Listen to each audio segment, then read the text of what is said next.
Yeah. So the agenda, like I said, is primarily to demystify what the electric vehicle domain is. So you keep hearing about electric vehicles on and off, like on the newspapers. There's quite a lot of big companies who are working on it. But do you exactly understand what this domain is all about? And once you understand it, can you kind of figure out what are the skill sets that's needed for you to kind of go start working in this domain? So by now you may be having an idea that yes, this seems to be a very hot field. So once you have that conviction, then how do you acquire the skill sets, and how do you develop a skill development plan per se, and how do you reach whatever your target goals are? So this is the three primary things I'm going to be talking about. And of course, since it's Rain Lab who's anchoring it, we're also going to be talking about how exactly Rain Lab can help you with it. And like I said, when we say Rain Lab, it's like you learn from mine and my co-founders' collective experience in the automotive industry as well, right? So this is the agenda for today. So if any of you guys here are thinking that this is going to be a seminar on electric vehicle technology, then I'm sorry, you're wrong. We are not going to be talking about what the technology is. This is not exactly going to be a training session, but this is going to be something where I basically tell you what exactly the domain is, and how you can start working on it, right? So this is the agenda for today, and with that, we are going to start with it. Any questions that you have, please to put it in the questions tab, and I'll probably stop in between, or probably will take the questions towards the end of the session, right? So now I want you guys to have a look at these three vehicles, right? So that's the Boeing 737, and you have the Citroen C7 Aircross, and you have the Ferrari Formula One car. So now I want you guys to take a very wild guess about what do you think is common between these three vehicles? What do you think is common between the three different types of vehicles that you see? One is an SUV, there is other one is an airplane, and you have an open wheel Formula race car. So, what do you think is the similarities between these three vehicles that you see on the road? Engine, thrust. Go ahead. I mean, it's not the right one. I'll let you know when you got the right thing.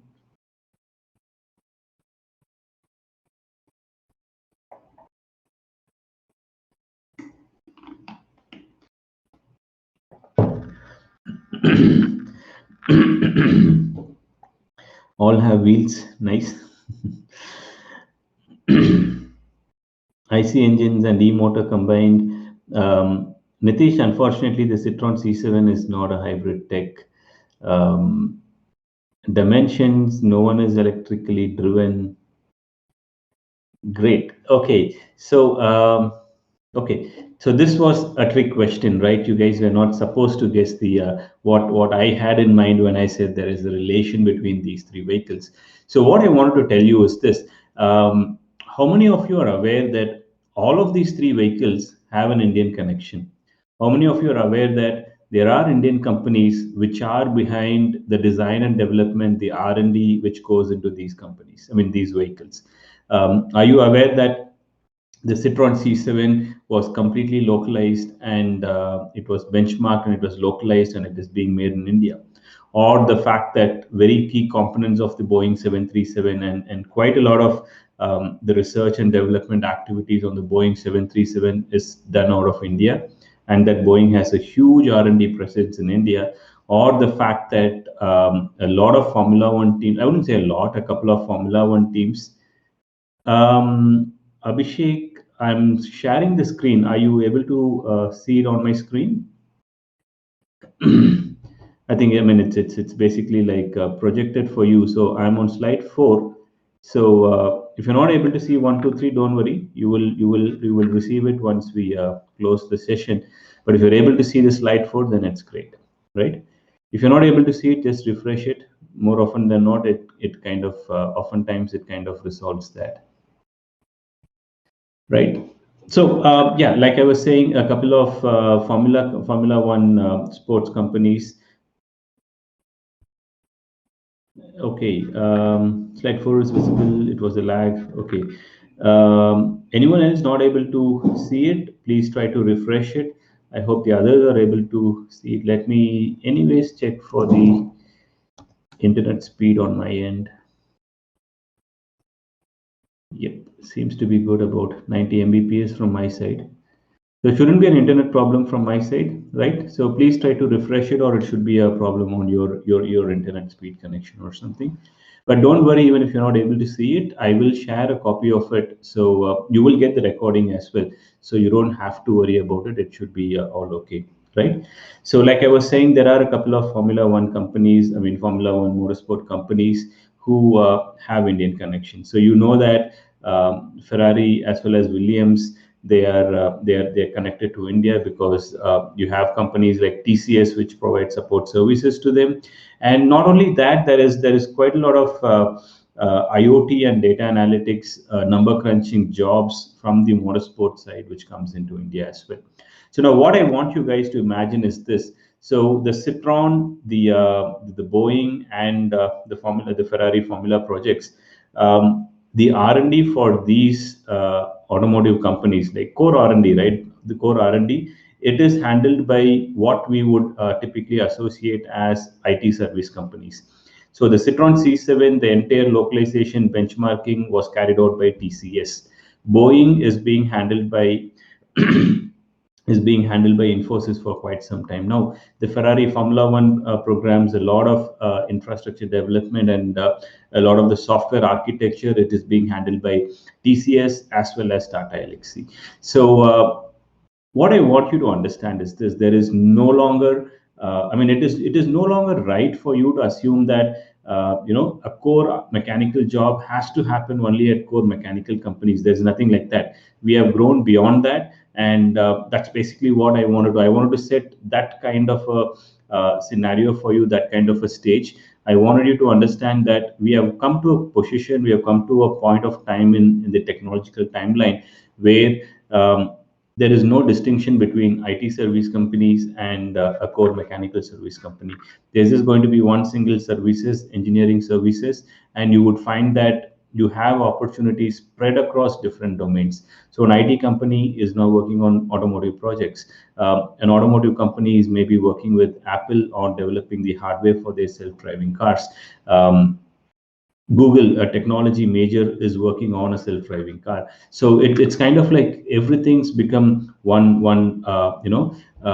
inseparable mass of technology, and that is what automotive today is for you, right? So with that established, I'm just going to go in and I'm going to talk about what are the different careers that are possible in EV. So now, before we started the session, Madhusudan had asked a question. I'm just projecting it here because I think it's relevant for you guys to have a look at it right now. So he had a question where he said, "What is the scope of doing EV careers in India or abroad?" So I guess he's trying to ask us that is EV careers going to be good for him?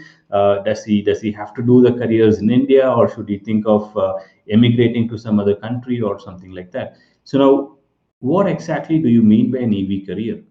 What do you think an EV engineer or a EV I mean, if an engineer says he's going to work in the EV field, what do you think he's going to be doing?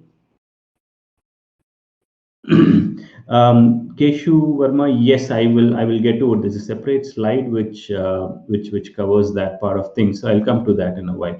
So now a question for you guys. So what do you think is a career in EV? If someone says I'm working with the electric vehicle domain, say like I say that Rain Lab is working with the electric vehicle domain. We have two different projects for us. We are kind of looking at a third overseas project in electric vehicle domain as well.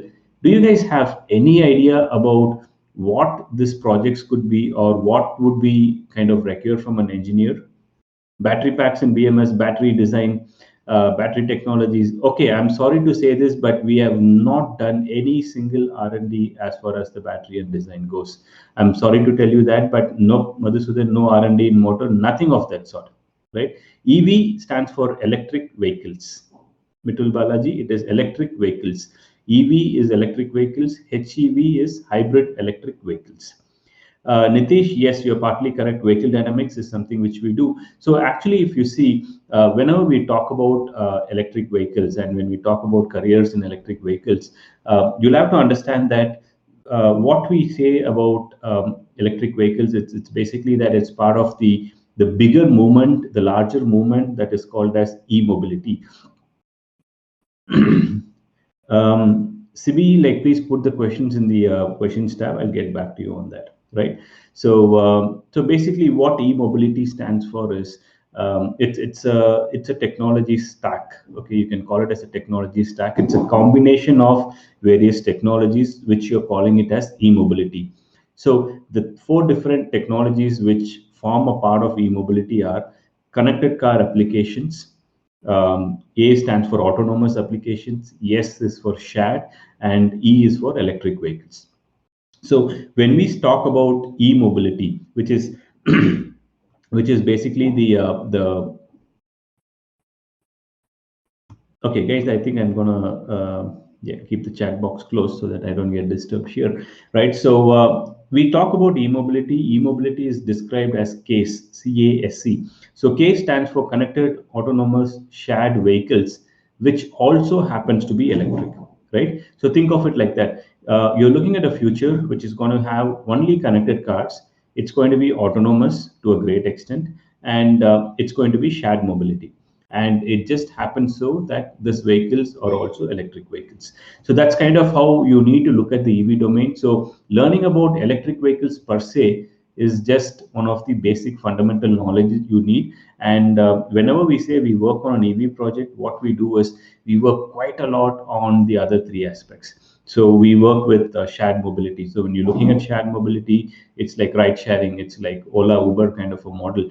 And you look at autonomous systems. So we decide how do you build an autonomous system on top of an electric vehicle architecture? What systems do we need? What control systems do we need? Of course, connected cars is all about remotely diagnosing and kind of like trying to rectify problems before they happen. So there's quite a lot of these things which we work on.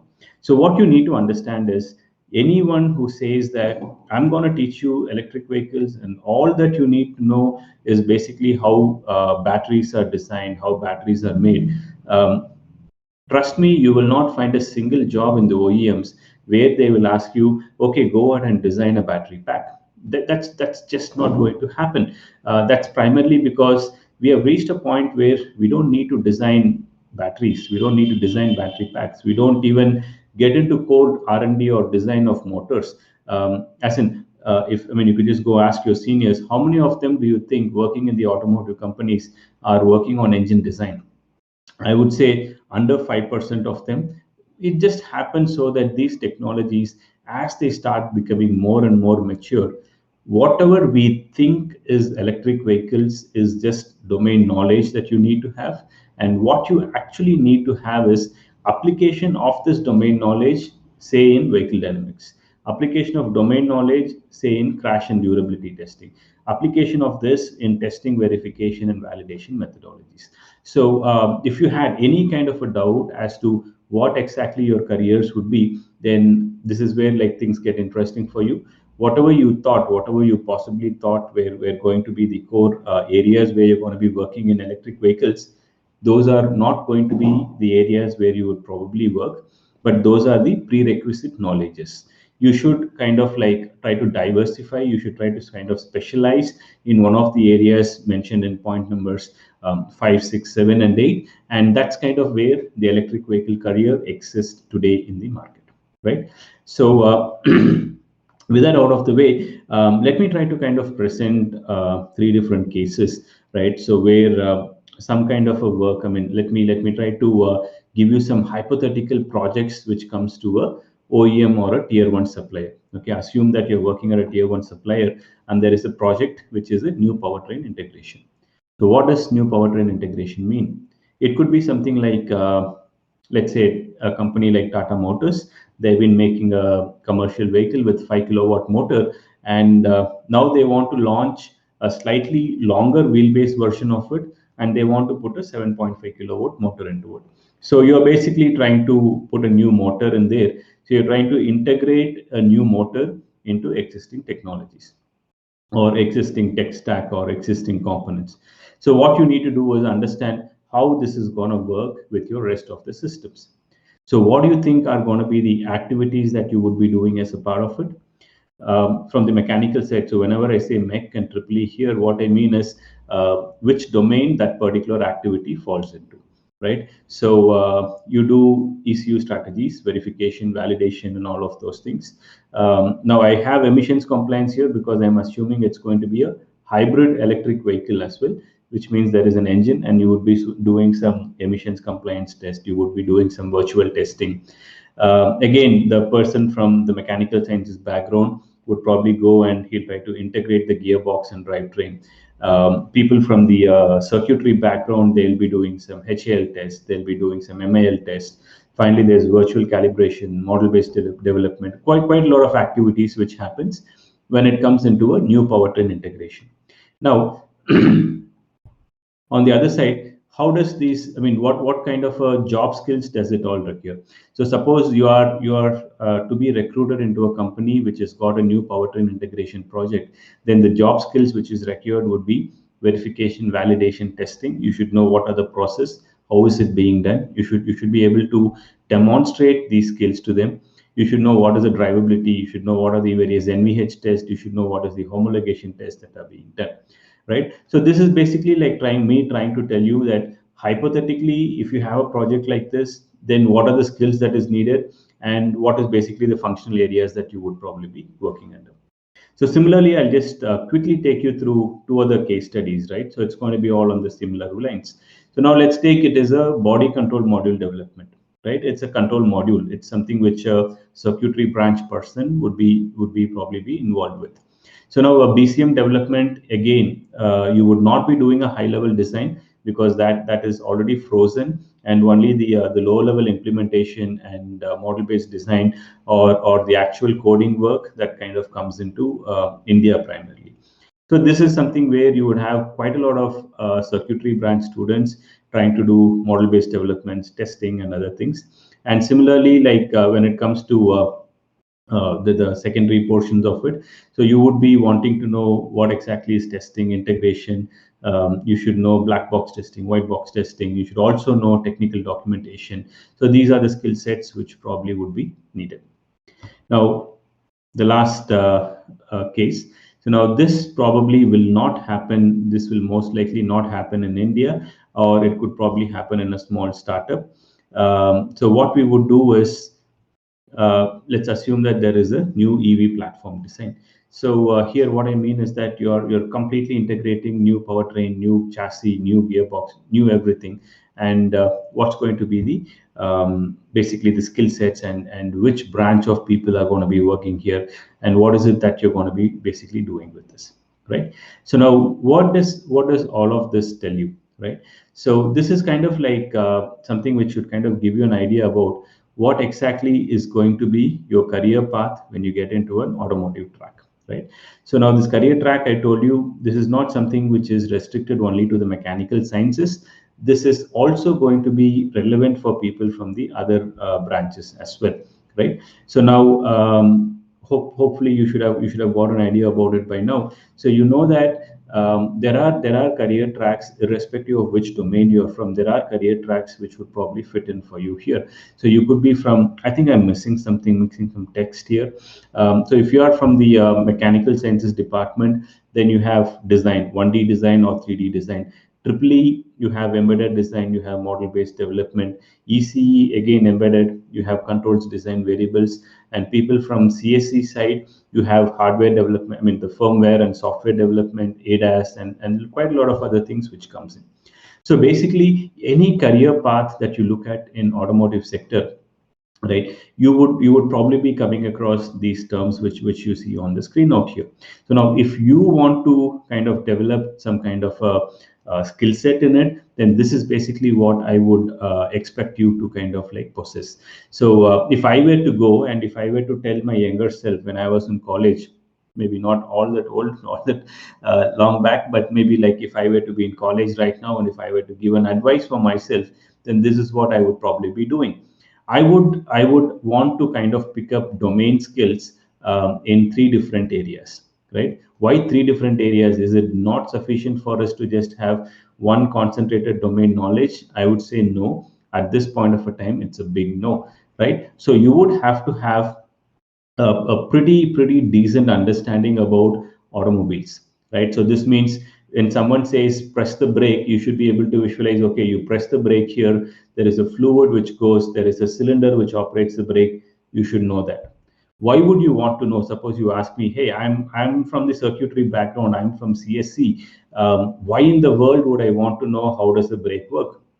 Who knows if tomorrow you're going to be an ADAS engineer developing an automatic emergency braking module, AEB. That is something, it's a feature, AEB. Or maybe you're working on an ABS controller. So at that point of a time, if you need to write a piece of software which will apply the brakes on the car, how do you expect to kind of like visualize and probably write a code if you don't even know what the brakes are going to be, right? So irrespective of which domain you are in right now, whatever you are studying, forget all of those things. And if you need to get into the automotive side of things, this is what you need to know what is the fundamentals of automobiles, at least the fundamentals, right? If not the advanced ones, at least the fundamentals. Please do have some decent knowledge about it. Have some domain knowledge about electric vehicles. So now if someone is talking to you about an electric motor, or maybe they say a traction motor, or they say I'm using a switched reluctance motor, you should at least know what those terms mean. I'm not asking you to memorize equations for it, or probably like draw diagrams. That is not what I mean. You just have to know what exactly the terms mean. And you should not be kind of like looking out for looking for looking upwards, I mean skywards, if someone is like talking in some technical terms like that. And finally, the third most important thing is what I call as convergence domain. So it has been a matter of pride for me when I was in college to proudly say I'm a mechanical engineer. I don't know electronics, right? I don't know if some of you are here from from anywhere from Tamil Nadu, then you would probably like have this thing. I think even up north, I think we had this movie, where like mechanical engineering students, they're supposed to be kind of like someone who's not interested in the triple E and CS side of things. So that was how it was when I was in college. But very soon I realized that the moment you don't understand electronics, you're not fit to work in the automotive sector.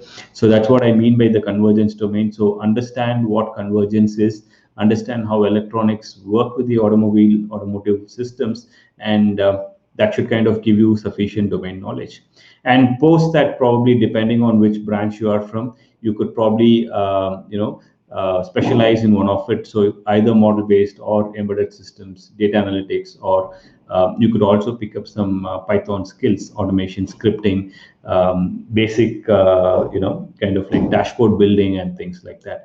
So the whole idea here is that I just wanted to tell you how big a field the automotive industry is. It's grown so big that you have technology majors like TCS and Infosys trying to get into the automotive R&D, which of course they would not do if automotive R&D was in such a huge field. So automotive R&D is that big a field that TCS and Infosys are getting into it. And it also means that there is no longer a requirement for a person to be from the IT side, or to be from the mechanical side, or to be from this circuitry side to kind of start working in automotive R&D. There are a lot of cases where multiple domain peoples work together. I've shown you three case studies for it, and there are also like a lot of opportunities for you now to learn what the other engineers learn as well. A mechanical engineer can now learn about control systems. A mechanical engineer can learn Python. A CS engineer can learn about automotive systems. So that's basically the kind of career path that you're looking at if you're looking at the automotive sector per se. And one of you had asked a question about companies that are actively recruiting for EV or related roles. So these are a list of companies based out of India. So of course there are going to be quite a lot of companies on the international market which are looking at it as well. But this should kind of give you a good idea about what are the companies in India which are basically looking at it. So I think, I mean, I'm not sure who asked that question. I just forgot your name. But basically, if you, I mean, you should kind of get an idea from here. And you also know that Pawan Goenka from Mahindra has now joined Robert Bosch. And Pawan Goenka was the one who was pushing Mahindra Electric. And now he joining with Robert Bosch. And Robert Bosch being the biggest OEM tier one supplier, you know where their focus is going to be. So if Bosch is hiring someone from Mahindra, and that to a person like Pawan Goenka, then I think you should kind of understand how this field is going to go. And of course, Ola Electric with their billion-dollar plans for India, Ather Energy. So these are all the list of companies which do recruit for EV-related roles. So now that being said and done, right? So that being said and done, what are we gonna do? So before we actually get into kind of like the skill development part of it, I'm just gonna like summarize this. So basically, we'll kind of like summarize it, and we'll kind of move away from here, right? So what are the basic takeaways from this? So we have seen that the industry is kind of booming.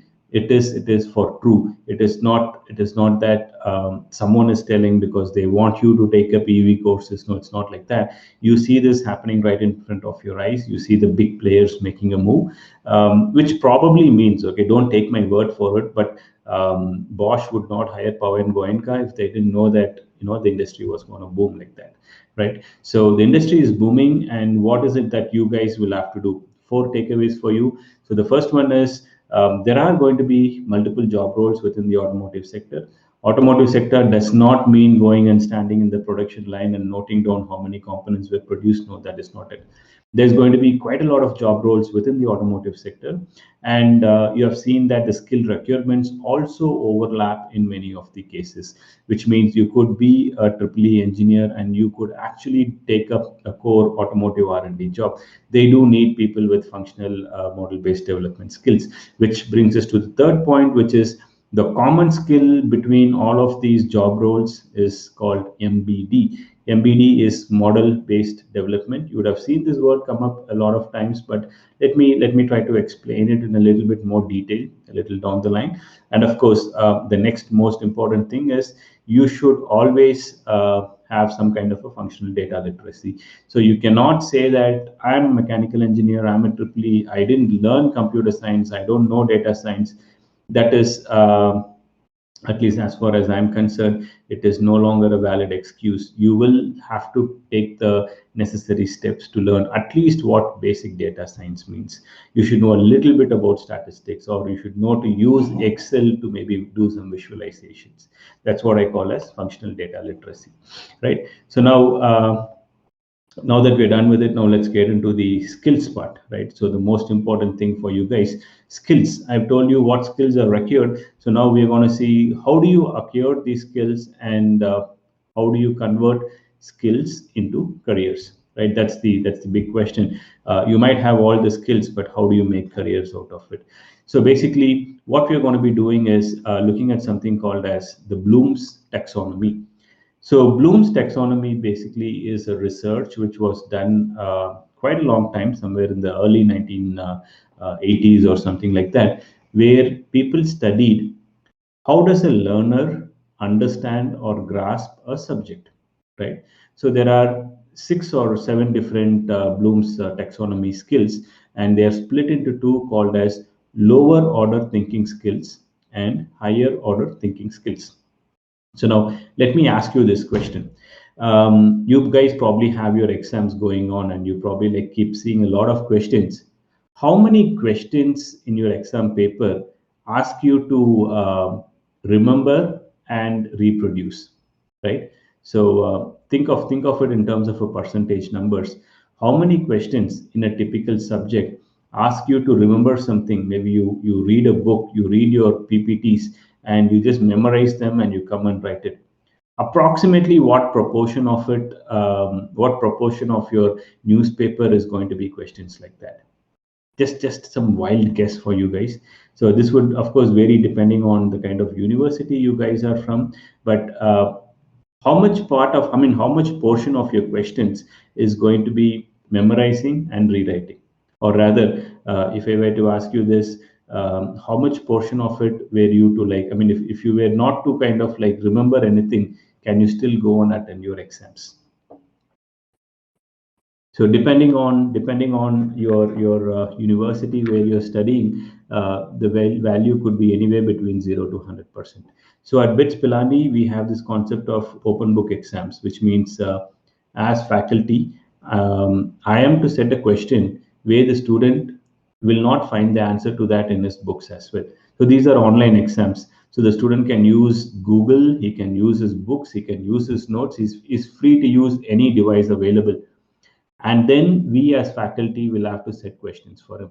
So when we do that questions, I don't set questions which test if a person is able to mug up and write, if he's able to remember. No, that's not what we're concentrating on. We concentrate on his higher order thinking skills. We give him a problem and we ask him, can you analyze it?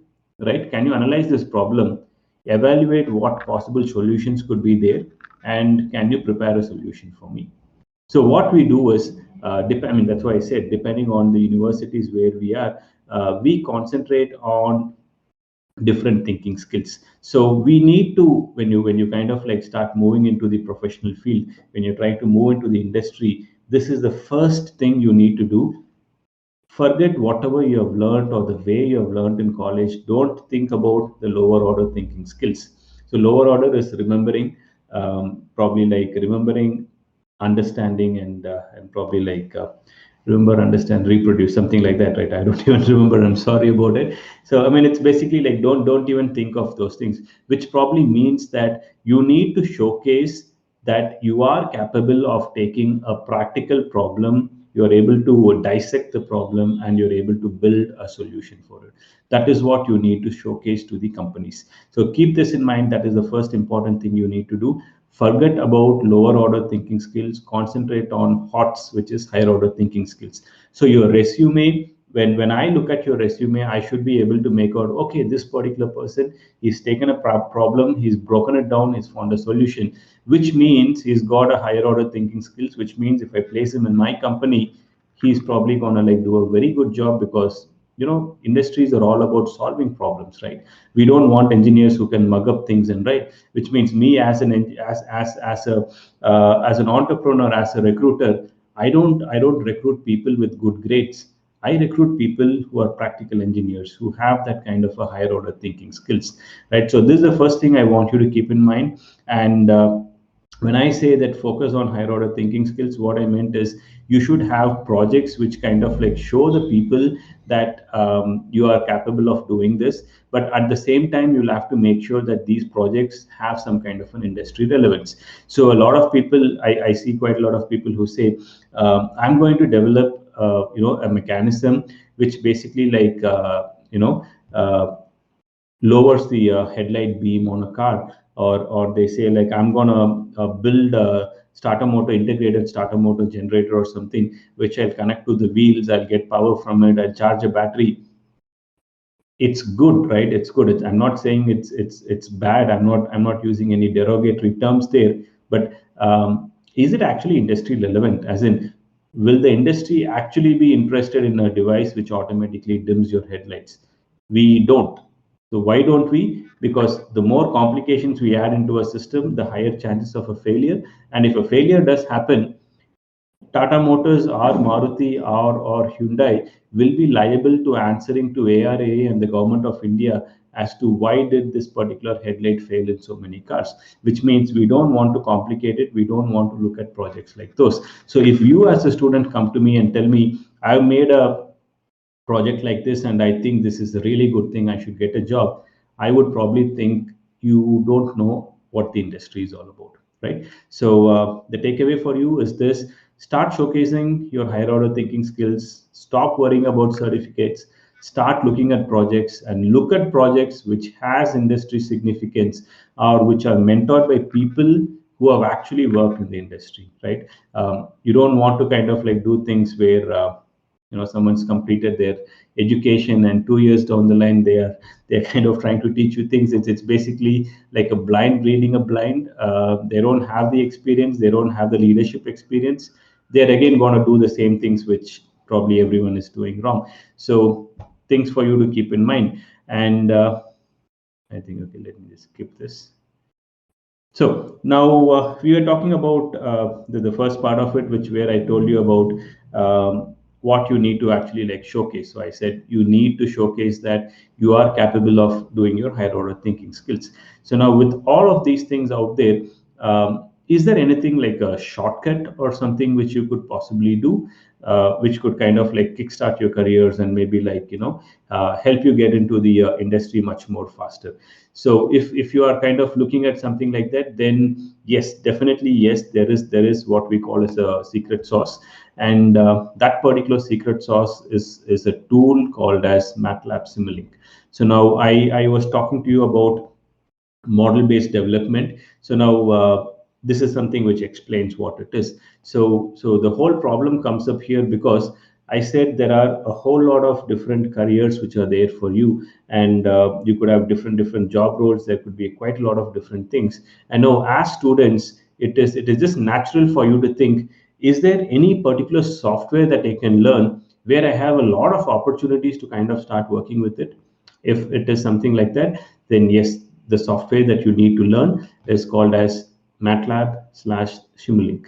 So MATLAB Simulink is being taught as a part of a curriculum in the tier one colleges. But if you're not from one of those colleges, then you probably have not worked with it. But you don't have to worry. This is a really simple piece of software which can kind of help you get quite a lot of different jobs in a lot of different domains. So don't take my word for it. Probably right now on your browser, open up naukri.com and just type MATLAB space Simulink, or just type MATLAB. Okay, and see how many jobs that you get, and that should kind of tell you why is it that I tell you that this is really important. So would it kind of make it make it better for you if I said, I don't know, maybe about 40-50% of automotive R&D happens in one or the other way with MATLAB Simulink, or something related to it?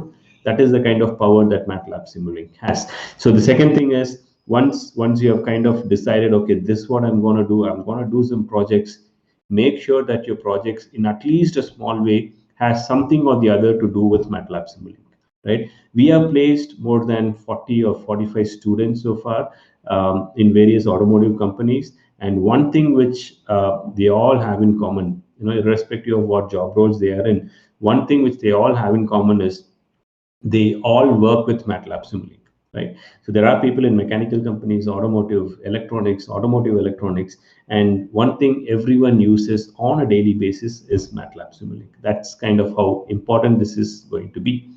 So now you know the different careers, you know what to focus on, you know how to do it. You also have some kind of like a kickstart. Now you know that probably you'll have to go back and do MATLAB Simulink. Now the most important question, right? The most important question is, let me go back to the previous slide and show you that. So I said there are quite a lot of different career paths. There are quite a lot of different job roles which you can do. So which job role do you take up? So you could be a triple E engineer. So do you go with something on model-based development, or do you get into embedded systems development, or do you get into maybe embedded testing, or a mechanical engineer? What do you do? Do you want to get into software coding? Of course, software coding would be for automotive or mechanical systems. Or do you get into vehicle dynamics, or do you get into plant maintenance? What exactly do you want to do? So that is going to be the next question, right? Because there's so much of choices, and when there's so much of choices, it is natural for anyone to kind of get confused. If you are confused, then you don't have to worry. There is a nice little activity which you can do, which we call as the step one in our three-step Rain Lab program. So at Rain Lab, every single person who comes on board, we mentor them. We make them go through this three-step process, right? So the first step, now this is where I'm going to kind of give away all of the so-called technical secrets that we have. So this is basically where you need to sit down and kind of make a note of it for yourself. So the step one is basically assess yourself, understand your strengths, and only if you understand your strengths, you would kind of like figure out what you want to do, right? So that's kind of what the picture says here for you. Take a second and read it out, right? How many of you here were never good at mathematics? Or How many of you here failed in mathematics, had an arrear in mathematics? Akhil, please do put it in the questions tab. I'll answer it in detail, right? So, how many of you here have trouble with mathematics? Okay, we have two very brave people who have owned up to it. Okay, here's the fact. I teach at BITS Pilani, right? You can probably see it here on my T-shirt and stuff like that. I was never good at mathematics. Not that I failed, but I was never good at mathematics, right? So every time I used to sit in my class, and all those guys, I studied in PSG Tech, by the way. So all those guys in the front bench, I was never a front bench student. I was probably sitting in the towards the back, not a last bench student either. So all these people sitting and doing math, I used to kind of get really scared. I used to think, would I ever amount to anything, right? So that's basically what this is telling you. If someone said like you don't know math, so you're probably stupid. I would have probably like lived my whole life thinking like, yeah, I can't do anything. But that's not the case, right? That's not the case. As it turns out, every single person has got their own strength. And if you need to figure out what your strengths are, so I'm not just talking about math, but basically every single person can become, I mean, sorry, every single person cannot become a developer. Every single person cannot become a vehicle dynamics engineer. Every single person cannot become a scientist, right? There is something called as an individual, right? That is every person, everyone is an individual, and you need to figure out what your strengths are. And once you figure out your strengths, that's kind of when you realize, okay, this is the career which is going to suit me, and that's basically what I'm going to do, right? So now, how do you figure out what your strengths are going to be? So to do that, what you could do is go down to this link which is given out here, right? You could copy paste it, or you could just type it out, or I'll just see if I can type it out in the chat box for you. Just search for this on Google, maybe. Open PS, where is open supplementary for ASCC. So whatever I've typed in the chat box, just um, just search for it in Google, and you should get this test. So this is going to take you about 5 minutes. So I would say this is really worth spending 5 minutes on. So go ahead and do this test, right? Just go ahead and do this test. I'll take a small break for about 5 minutes here. I'll just wait here. I want you guys to go there, do this, and then come back, right? And once you're done with it, do let me know that you have completed it. Just put a message in the chat box, or I'm just posting a poll out here, right?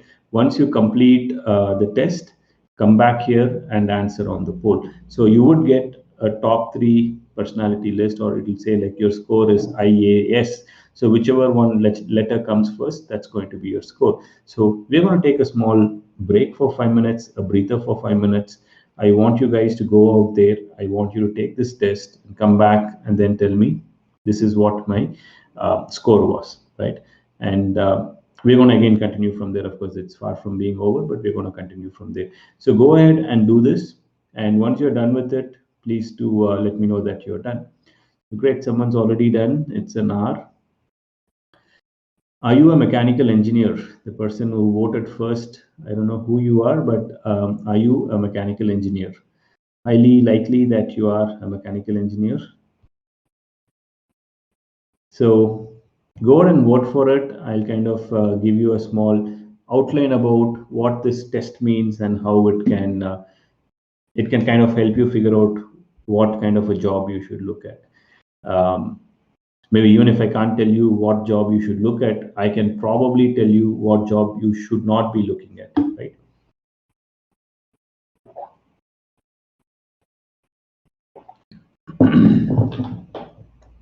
So I think we have 5 people who have voted. We have an attendance of about 80. So I'll just hold it on until about some 20 of you guys vote for it, and then we'll kind of move forward.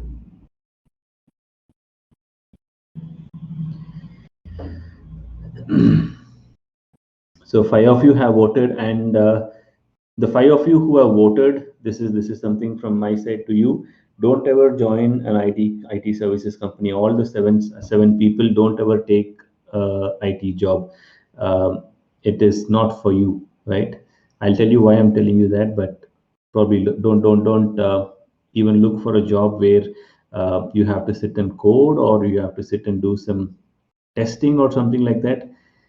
Don't take up those jobs, right? All the eight people, surprisingly, maybe you have the other scores, but don't keep that as your first option. Eight, maybe we'll just wait until 10 of them do post it and then we'll move on with it. Okay, so the guys who have kind of completed the test, what was the score that you got? Put it out in the chat box. I'll probably explain it with a couple of you guys. Just put out your score in the chat box, whatever score you got. It could be RIA, it could be RAS. Just type it out in the chat box. I'll just have a look at it and I'll just tell you what that means. Anyone who's completed the test, if you could just post your score.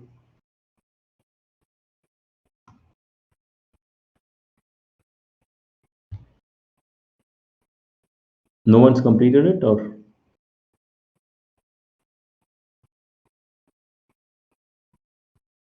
okay.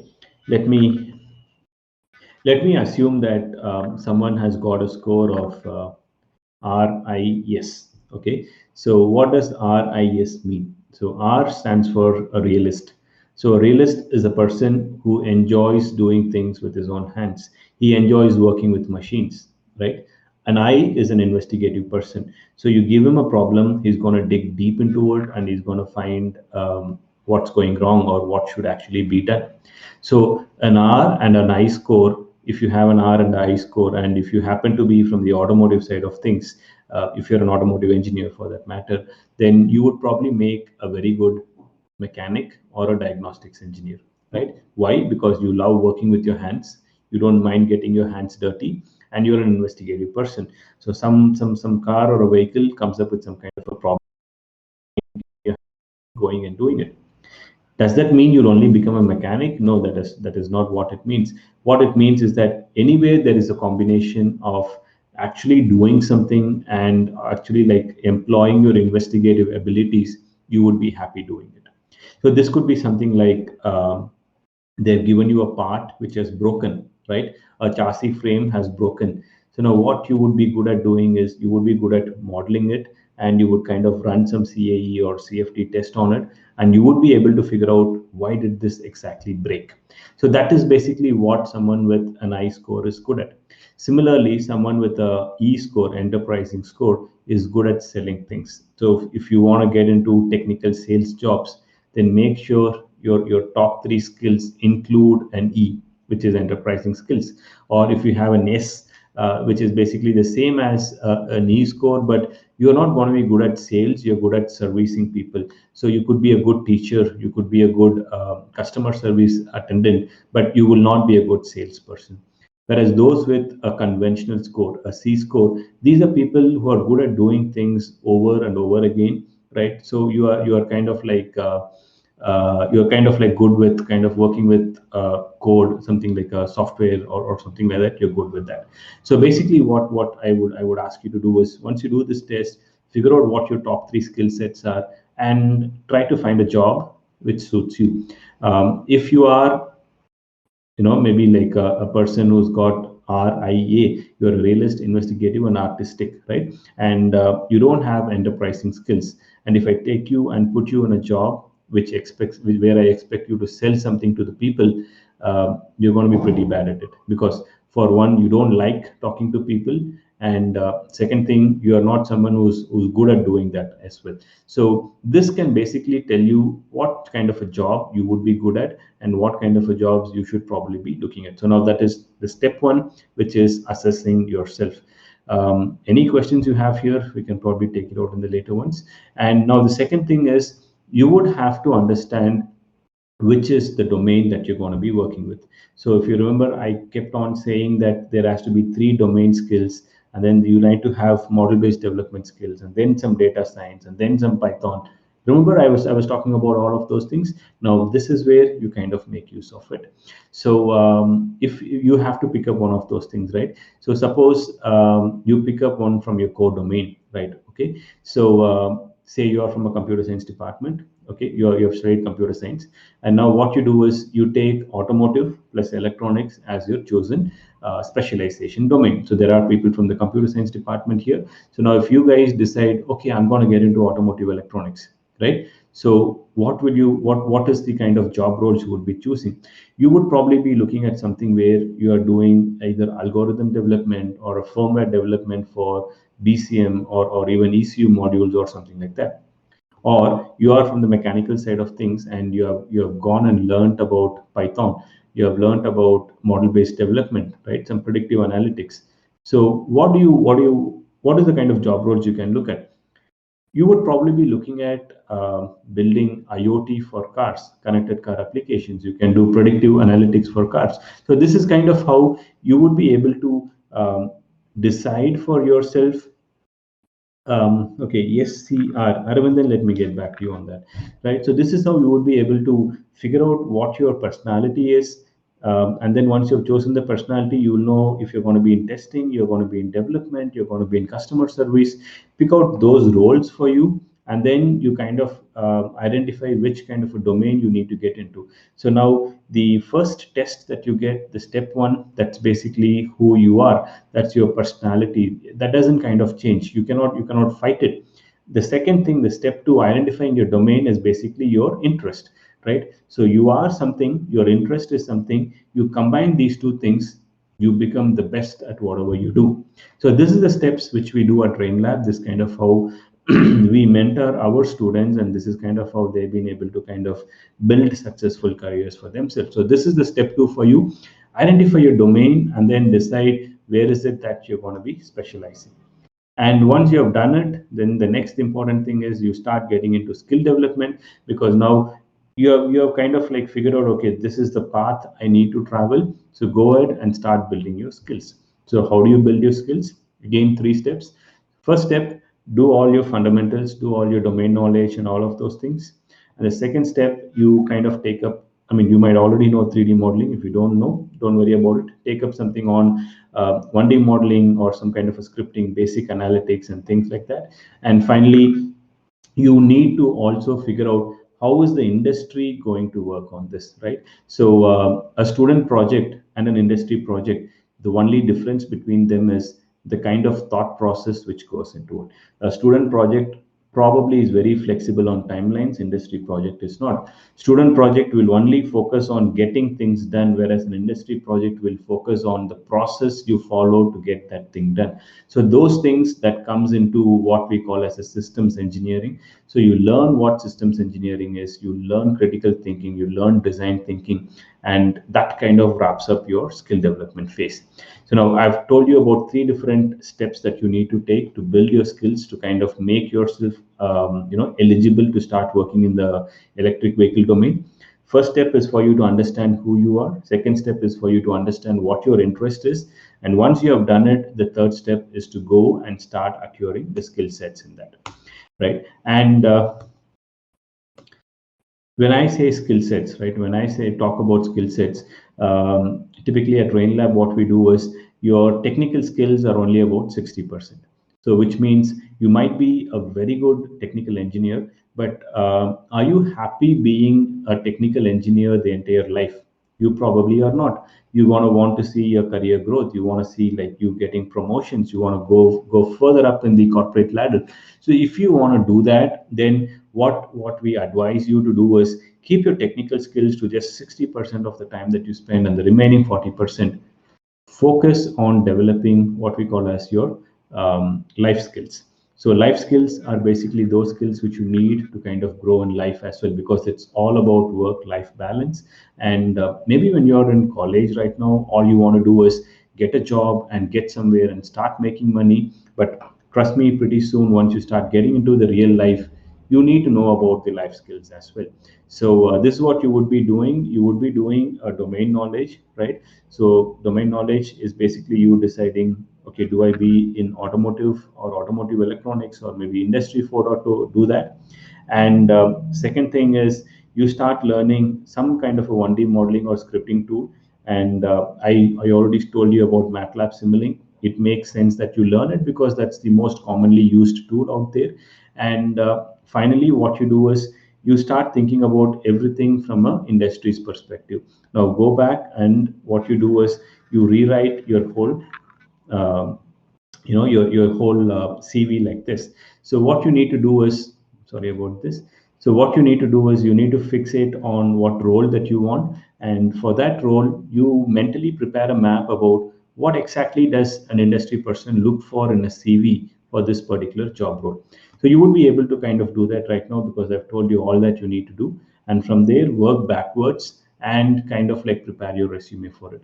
Now suppose there is a person here. I had someone in the chat. um, okay, so Nitish, right? So he wants to pursue a career in motorsports R&D, right? So Nitish, think of it like this. Suppose I am a motorsports company, or I'm a company, I want to recruit you for a motorsports job.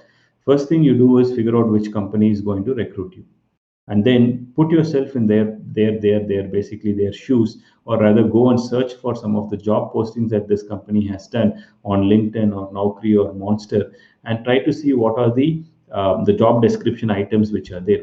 And then all the items in the job description, or at least 70% of it, you see how you can translate it into your resume, right? So it is just going to be a direct one-on-one mapping. If someone says you'll have to be really good with data analytics, you go to EDX and do a course on data analytics. If the job profile also says you need to be proficient in R, then probably you do data analytics using R. If it says Python, then you don't use R, you use Python. So basically, you do this mapping and you kind of like make sure you have your skill set developed. And this skill set is basically is what is going to kind of help you move in and start building your careers. So now I've told you about this whole thing. So I've told you how you can go and you can kind of build these skill sets on your own. Now this is kind of where I pitch myself, where I pitch my company to you. So how exactly does RainLab help in this thing, right? So what we at RainLab, what we do is we have a more targeted approach. So we don't kind of like give you a bunch of stones and then say throw it somewhere on the tree, you'll get it. No, we don't do that. We go with a more targeted approach. We tell you this is the domain that you need to look at, this is the skill sets you need to acquire, and this is the plan for you.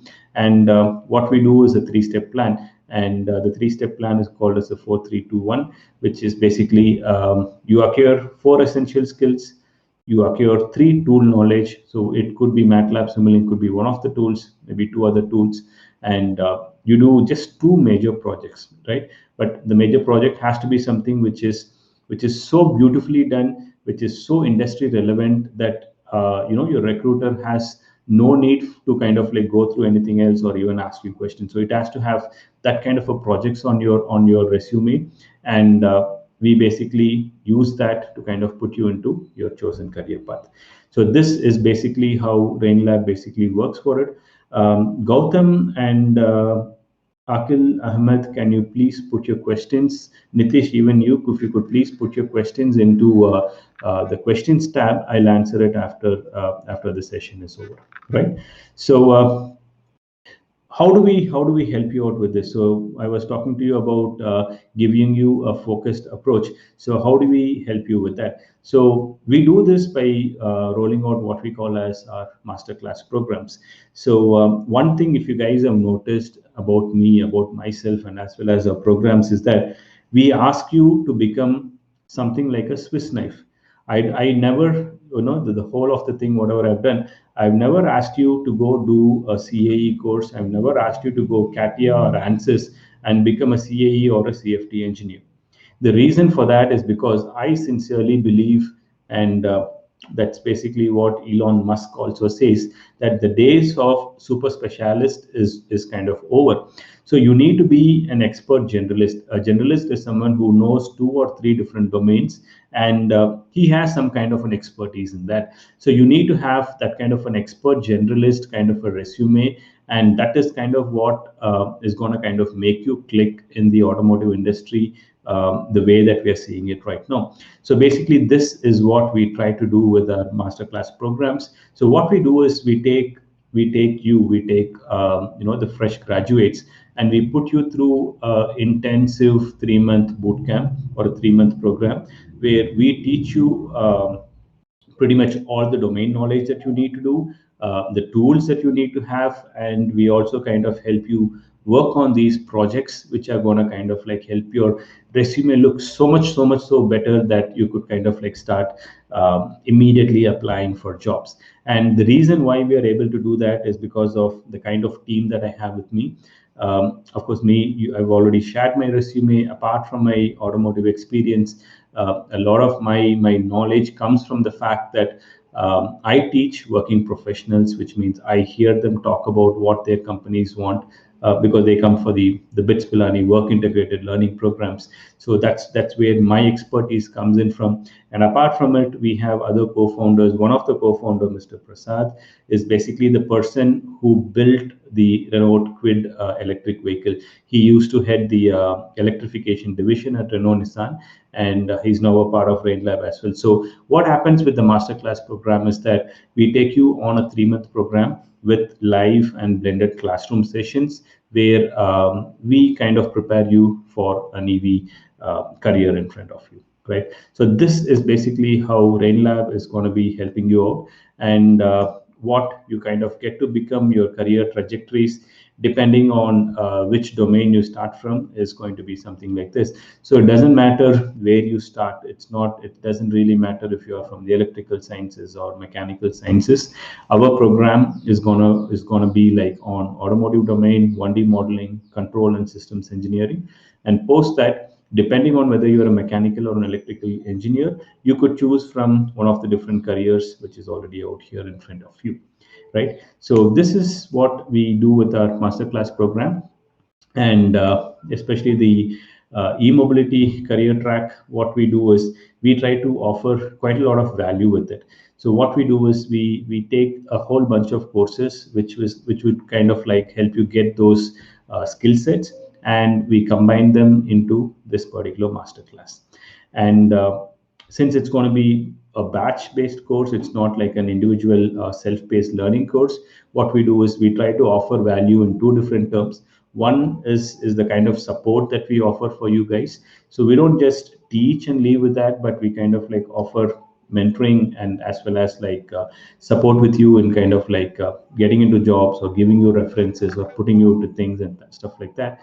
And we also like help you with problems that you might face as you start learning it, because as I understand, control systems is not what a typical mechanical engineer would understand. So in those cases, we kind of extend our support beyond the 3 months. So if you're not able to complete your course in 3 months, you don't have to complete it in 3 months. You can take one more month.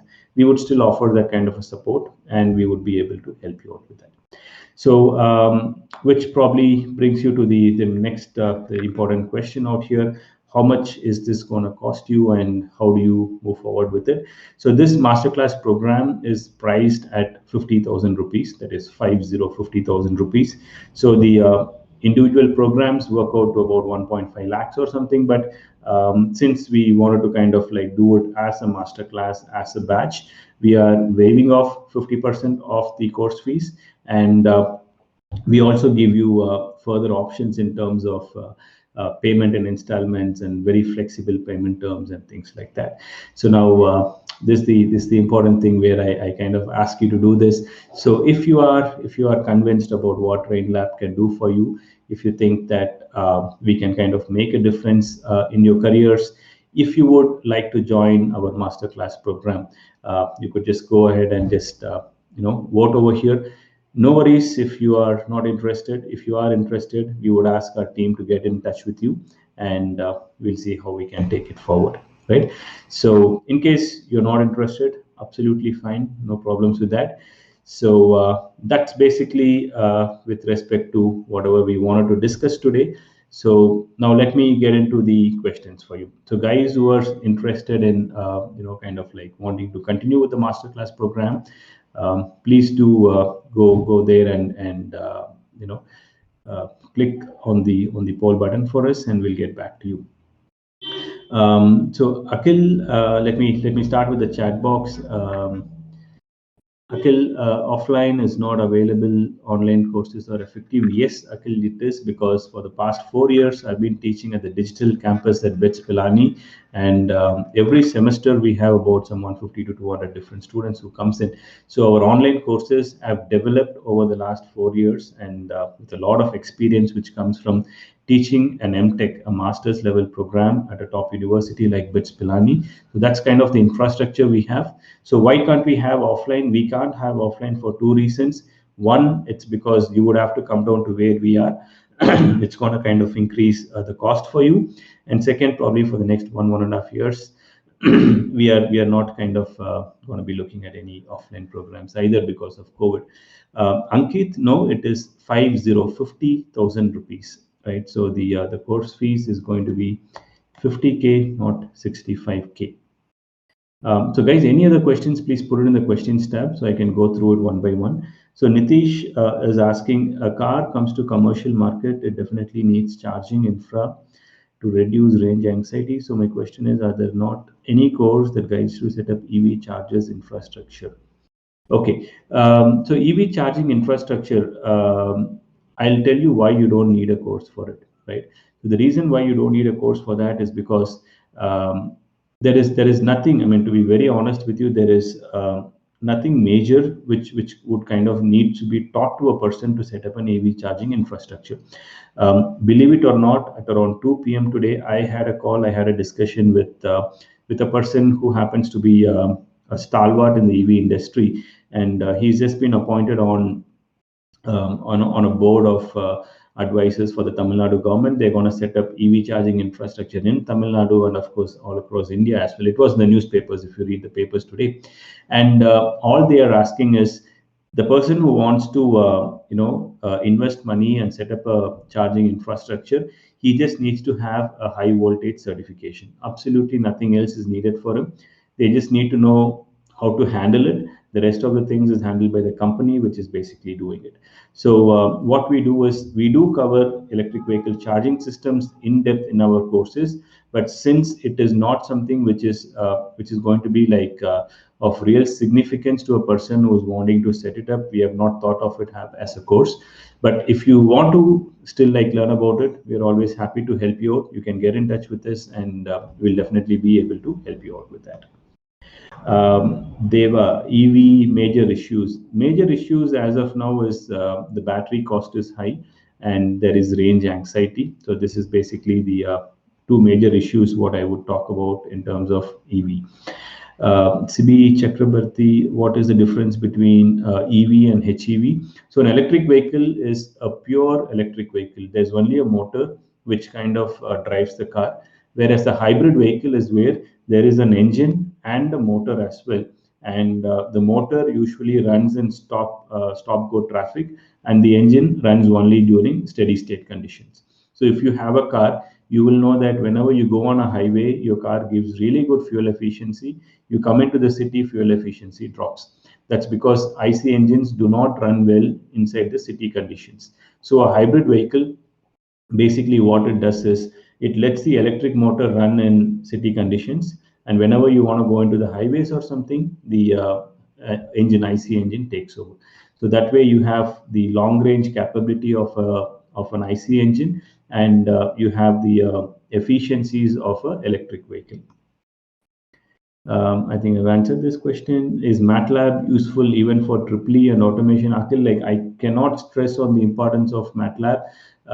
If you ask me now, the single most, one software which I keep using almost on a daily basis is MATLAB. There is just so much of things you can do with it. Just get in there and try it out, and you would be surprised as to the number of application it has. Triple E, definitely, yes, you can start from modeling your electric circuit analysis, automation. I'm not sure what you're talking about, but control systems, yes, robotics, yes, IoT, yes, you can do pretty much everything using MATLAB Simulink. I want to do many projects as possible. Innovate stuff is R&D about this. Yes, it is. And Akhil, like R&D, basically model based development, is basically something which teaches you the methodology to kind of go and do the R&D. So now you can say R&D is building stuff with your hand. You can build a machine. Yes, that is one form of R&D. The other form of R&D which the industry does is building virtual models, testing it out, because there is no way we are going to be able to build a complete car by yourself, right? But you can still use maybe a 1D modeling tool like MATLAB Simulink to conceptualize it and build it virtually. So that is virtual testing. How to get into aerodynamics or vehicle dynamics department?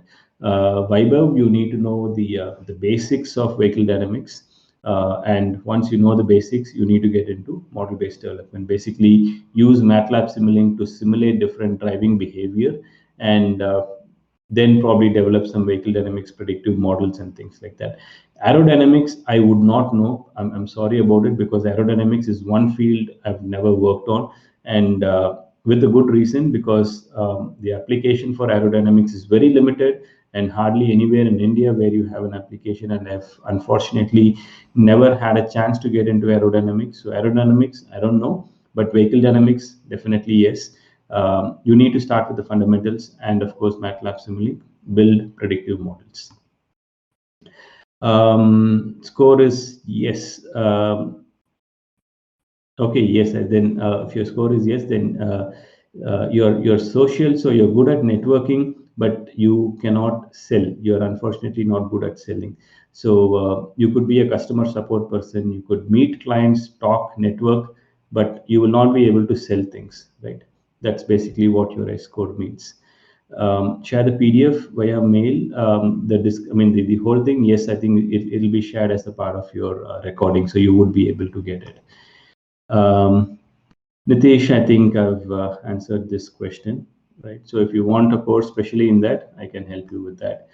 EV company in customer support department, while the master class helped to move from CS to technical department such as testing, validation, development.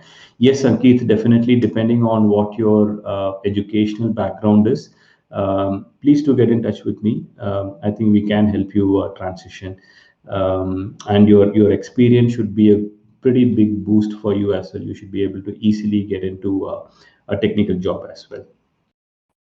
Anirudh, I don't know. I'm sorry, I don't know how to pronounce your last name, so I'll just call you Anirudh. What do you predict about hydrogen combustion and fuel cells? That's going to be the future.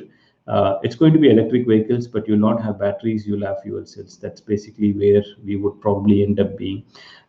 If not for anything else, just to reduce the dependence on China for lithium ion cells. So that's basically what I foresee the future going towards. How to find a job in EV, as they only recruit experienced candidate. So Nikhil, it's basically something like this. You need to spend 3 months or 6 months post your completion of your degree preparing for the EV career. So remember, I said two different projects. So those projects, you do that, and that project would actually count as actual job experience. If you have done it properly, then basically like that will count as experience, and you would be able to get even jobs which were originally meant for experienced candidates. If you still have doubts, you have my email. I mean, you have my email or you have my WhatsApp number. Please do text me. Would be glad to help you out with that. Nitish, which is going to make its way in India? Plug-in, hybrid, full EV? I think it's going to be a really a difficult question to answer like that, because I think it depends on the manufacturer. So Toyota is coming with hybrids. I don't think they even have a plug-in hybrid, but all these sports car, high-performance vehicles will go the hybrid vehicle way, and the lower-end vehicles will all go the electric vehicle way. So I think that is one way of putting it. Hybrid engines better than EVs? Yes, in the fact that you can kind of like take it for 1,000 kilometer round trip and not bother about range and things like that. They have their inherent advantages, but they do have their disadvantages as well. But you would see hybrid vehicles for quite some time now. And let me put it this way, Harihara Sudan. Would you buy a Ferrari, which is only a pure electric vehicle? Don't you want to hear that engine screaming? Don't you want to hear the exhaust? Cars like that, you definitely need to have a hybrid engine. Until the course duration is 3 months, and we help you get placements. We cannot, no one can guarantee placements, but we help you get placements, and the duration is going to be for 3 months. Hybrid engine needs charging? No. Hybrid engines, what they do is they have a big alternator. So your generator, right? So alternator generator.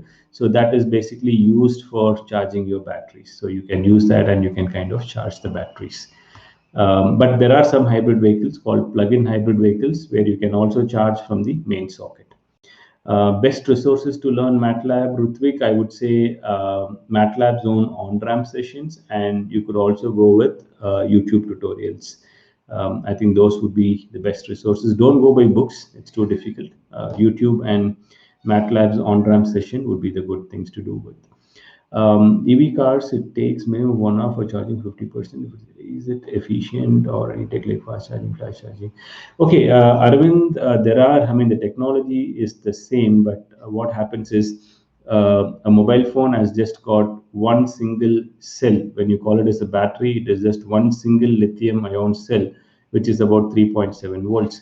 Whereas when you're talking about a car, it's a battery pack which has probably got 10,000 such cells. Each cell would have a different composition. Each cell would be different because it's anyways manufactured. So one cell would be 3.7, other would be 3.6, one would be 3.8. There's going to be a lot of inconsistencies between the cells, and because of it, though we can still charge it at much higher rates like fast charging, flash charging and all, you would start having problems with heat development. So for that reason, since lithium ion is combustible, no one wants to take that risk, and they take it safe. They don't go with fast charging, but it's just a matter of time before we get much more better battery chemistries which can kind of make it more faster. Okay, Ritvik, I've answered this question. What does R score mean in short? It means you're good with working with your hands, you're good with working with machines, and you would be someone who's more hands-on, right? Ritvik, again, the same question. Elon Musk calls fuel cells food cells. Your thought, full cells. Okay, see, it depends, I think, basically on how you look at it. So, if you want to kind of like look at sustainability as a nation, then fuel cells do make sense, because Elon Musk is a company, he runs a company, he is not a country. So it doesn't matter if his lithium comes from China. But as a country, as India, like, you don't want to kind of put your entire mobility at the whims and fancies of a country whom you are kind of like not on good terms with. So it depends on how people term their economic security and other things. I think it varies depending on that. And me personally, if fuel cells do come out, I would be much more happier to see it. But here is one thing, right? Here is one thing: the amount of energy you would spend to kind of produce one gram of hydrogen or 1 liter of hydrogen is almost the same as running it with a petrol or diesel engine. It's just that it is more sustainable to produce it, but the amount of energy you would spend to kind of generate hydrogen is going to be the same. So that's probably where, like, Elon Musk says it's full cells, but other than that, hydrogen is highly energy dense. It makes much more sense. But again, we'll have to wait and watch. Jagan Mitran, can we use solar for an electric car? Technically possible, but our current solar panels, it does not allow you to completely charge the vehicle. It just has to do with how much of a charge goes into the battery and how much of a charge comes out of it. So technically speaking, you can do it, but I don't see it working practically. Right? You can build a model. We can probably predict it. Would be interesting to see that, but off the top of my head, it will not run. With the full battery, you have some solar panels. Maybe the panels can kind of increase the range, but they cannot. There's nothing like a free energy or something like that with it. Nikhil, I'll do something. I'll ask Raj to kind of get in touch with you, and I'll ask him to explain this in detail. Akil, yes, MATLAB is free for students. So depending on which college you are, you might have a full access student license, or you can go to MathWorks, MathWorks, mathworks.com. Create an account. They'll give you a license free to use for 1 month. right? After that, you probably have to create one more ID, but yes, it is free for students. Akil, EC student, sit and do programming. Yes, you would find it interesting. You would really find it interesting. I'll have Raj anyways get in touch with you to maybe go through this much more in detail. Fill fuel, we had to wait for some hours. Want to know your thought about it. Aravindan, that's why we have a technology called as battery swap. It's not become popular yet, but battery swaps will kind of let you operate electric vehicles in the same way you can probably use your IC engine vehicles as well. Ankit, you missed the reply. I'm not sure what your question was. Can you please type your, can you please type your question again? I'll just have a look at that. Anirudh, it's there in the slide right now. My number and email ID. If you can see the slide, it's there on it. If not, Raj, if you're there, if you could just type out my email address and contact details for them. If you could just put it in the chat box, please. Rutvik, best resources, like I said, you can go to YouTube. There is a lot of channels which are out there, and you could also download MATLAB Simulink, and they have inbuilt on-ramp tutorials there that would also help you out. Okay. Simulink, I mean, it is basically the same thing. MATLAB is the coding environment. Simulink is the GUI environment. So they are one and the same. MATLAB's one toolbox is Simulink. Okay. So you could use that. And usually, like hardly many people they go with Simulink. They don't kind of go with MATLAB. It's basically the same, right? Great. Great. So I think this is kind of where we wrap up things. Any other questions? Okay, the last question probably from Vaibhav. Why doesn't company mandate specific type or dimensions of battery like AA, AAA, but another type of battery for cars? Vaibhav, actually, the cars they do use what we call as an 18650 cells. It is 18650. So it's basically the longer cylindrical cells, which looks like AA. But it just happens so that your car needs about I don't know 150 volts to kind of run, and your lithium ion only produces 3.7 volts. So you take quite a lot of these things and you kind of put them together and you make a battery pack. This is kind of similar to what happens in your laptop. So if you open up one of your older laptop batteries, you would find these lithium ion cells there. So you take multiple of these cells and you make it into a 14.5 volts for your battery, laptop battery. Similarly, you make it into 150 or 72 or 300 volts for your cars. So depending on why it cannot be standardized, it's because each car is of a different size. The amount of space available is different. So for that reason, they kind of do it like that, which is basically why we cannot have a battery swap between cars easily possible. Akhil, what about ADAS?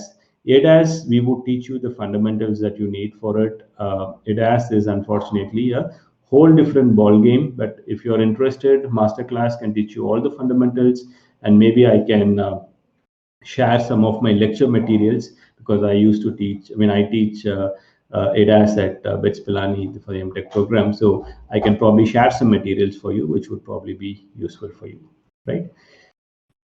Great. So, okay, great. So that kind of brings us to the end of the session, I guess. If you guys have any other questions, you have my email address. Please do drop me an email, and the we'll kind of be able to also share the recording with you as soon as the session is over. So in case you missed it, part of it or something,